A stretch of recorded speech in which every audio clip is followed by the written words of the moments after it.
एक तर भारतातून सर्वसामान्य लोकांचा या आंदोलनाला, खरं तर आंदोलन म्हणण्यापेक्षा या सत्याग्रहाला खूप मोठ्या प्रमाणात पाठिंबा मिळताना आपण सगळेजण बघू शकतो। काही लोक हे आंदोलन फक्त जेनझीचं आहे असं म्हणतात, पण तिथं जर आपण गेलात तर सर्व वयोगटातले लोक तिथे आहेत। जेन बीटा म्हणजे लहान मुलं जे कुठेतरी पहिली दुसरीमध्ये आहेत ते सुद्धा तिथं त्या आंदोलनामध्ये आहेत आणि वयस्कर लोकसुद्धा आहेत।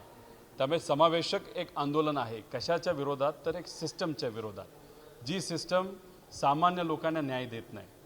खरं तर सगळ्यांची अपेक्षा होती की नीटसारखा पेपर हा सरळ नॉर्मल पद्धतीने व्हावा, कुठेही त्याच्यामध्ये काही चुकीची गोष्ट होऊ नये, पण तोही फुटला। असे अनेक पेपर तिथे फुटले आणि तिथून या सत्याग्रहाची सुरुवात या देशभरात झालेली आपण सगळ्यांनी बघितली। अभिजित भाऊंना भेटलो, त्यांच्या या सत्याग्रहाला आंदोलनाला आमचा तर पाठिंबा सुरुवातीपासून आहेच, आम्ही त्या बाबतीत व्यक्त झालोच होतो। पण तिथे असणाऱ्या अनेक लोकांशी बोललो। भारतातल्या कानाकोपऱ्यातून लोक तिथं आलेली आहेत। कुणी विद्यार्थी आहेत, कुणी छोटे मोठे व्यावसायिक आहेत, कुणी माजी सैनिक आहेत, पत्रकार आहेत। अशा सगळ्या लोकांशी भेटल्यानंतर, चर्चा केल्यानंतर एक तर एकजूट जी युवांची झालेली आहे, त्यामुळे कुठं ना कुठंतरी हे सरकार घाबरलेलं आहे। सरकारवर एक खूप मोठ्या प्रमाणात दबाव हा निर्माण झालेला आहे। आणि हे सगळं बोलत असताना, चर्चा करत असताना काही लोकांचं हेही म्हणणं आलं आणि आम्हालासुद्धा काही अंतर्गत ज्या काही गोष्टी कळालेल्या आहेत। एक तर NSA ॲक्ट जी आहे, ज्याच्यामध्ये नॅशनल सिक्युरिटीचा विषय या दृष्टिकोनातून ती ॲक्ट खरं तर वापरली जाते। म्हणजे ब्रिटिश काळामध्ये अशा पद्धतीचे ॲक्ट वापरल्या जातात, तशीच ॲक्ट ही काही दिवसांपूर्वी कदाचित त्याच्या बाबतीतला GR काढला असं आम्हाला कळतंय। मग कुठं ना कुठंतरी हा जो सत्याग्रह आहे हा दाबण्याचा, नाहीतर हा मोडून काढण्याचा प्रयत्न 20 तारखेला एकदा झाला, जेव्हा लाठीचार्ज आपण सर्वांनी तिथं बघितलं। परत एकदा आज नाही तर उद्या एक प्रयत्न सरकारच्या माध्यमातून तिथं केला जाईल।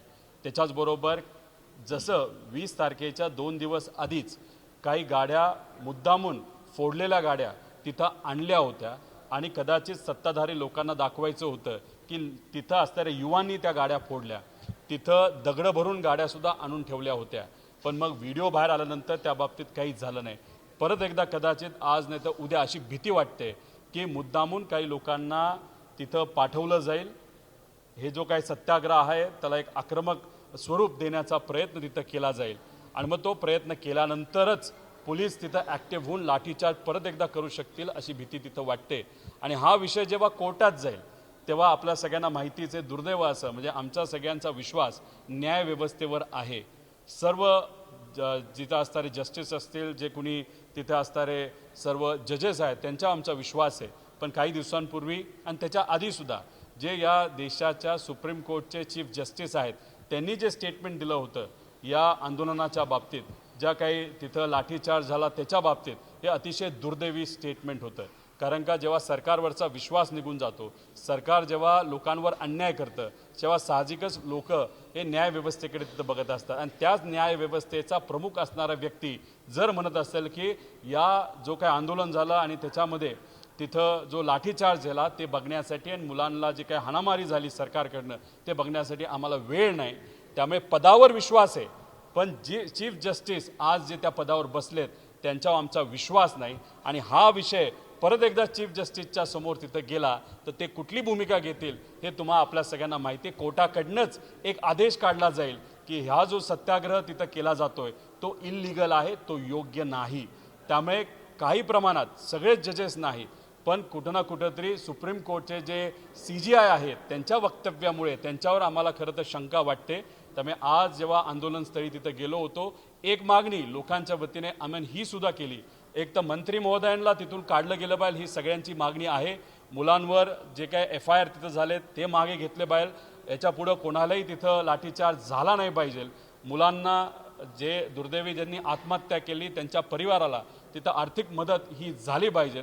पण त्याच्याचबरोबर अजून एक मागणी खऱ्या अर्थाने खरं तर ही विरोधी पक्षनेते राहुल गांधीजींना आम्ही करतो की जे CGI आहे ते सातत्याने लोकशाहीच्या विरोधात, डेमोक्रेसीच्या विरोधात, युवांच्या विरोधात, कॉन्स्टिट्यूशनच्या विरोधात स्टेटमेंट देत चाललेले आहेत। त्यामुळे CGI ऑफ इंडिया जे आहेत त्यांचं इम्पिचमेंटची प्रोसेस ही पार्लमेंटकडनं सुरू करावी, अशी सुद्धा मागणी तिथं करतोय। त्यामुळे हे सगळं प्रकरण जेव्हा कोर्टात जाईल आणि कोर्टामध्ये बसणारा प्रमुख व्यक्तीच जर तिथं युवांच्या बाजूली नसेल, संविधानाच्या बाजूली नसेल, तर मग निर्णय हा सरकारच्याच बाजूली तिथं घेतला जाईल। त्यामुळे वेगळ्या वेगळ्या पद्धतीने वेगळ्या वेगळ्या मार्गाने हा जो सत्याग्रह आहे, ज्याच्यामध्ये अख्खा संबंध भारत हा त्याच्यामध्ये एकवटलेला आहे, हे मोडून काढण्याचा प्रयत्न हा त्या ठिकाणी सरकारकडनं केला जाऊ शकतो। पण प्रेशर आले, सरकार घाबरलेलं आहे, त्यामुळे कदाचित निर्णयसुद्धा घेतला जाऊ शकतो।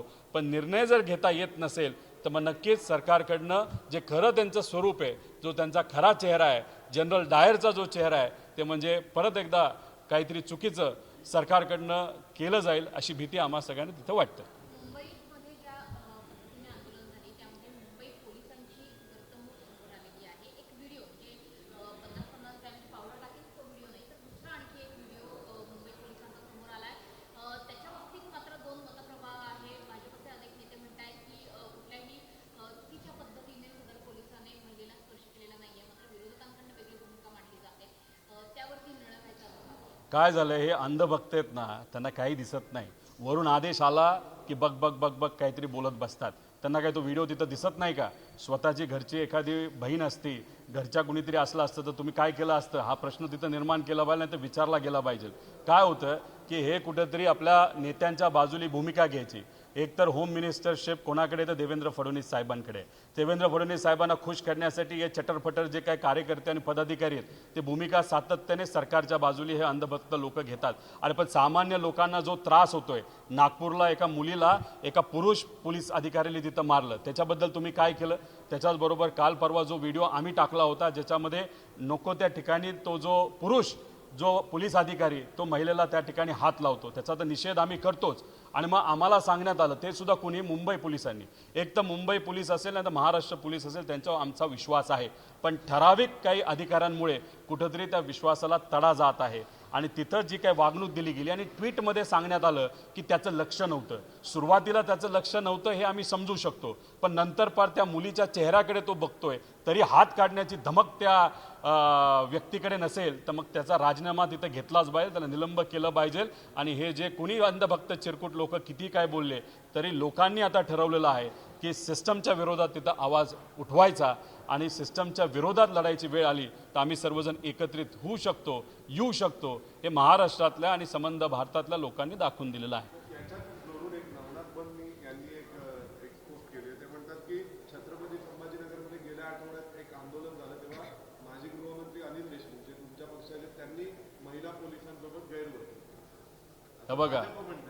हे बघा, मी जर एखादा मंत्री, मुख्यमंत्री असतील, प्रमुख नेता असेल, त्यांनी एखादं वक्तव्य केलं तर मी कदाचित त्या वक्तव्याला फॉलो करतो आणि त्याच्यावर मी प्रत्युत्तर देतो। असं उद्या जाऊन कुणी बोलायला लागलं तर मला असं वाटतं त्याच्यावर उत्तर देणं हे योग्य नाही। पण आमचे जे कोणी प्रवक्ते असतील ते या बाबतीत तो जो कोणी व्यक्ती आहे त्याला उत्तर देतील असं मला या ठिकाणी सांगायचं।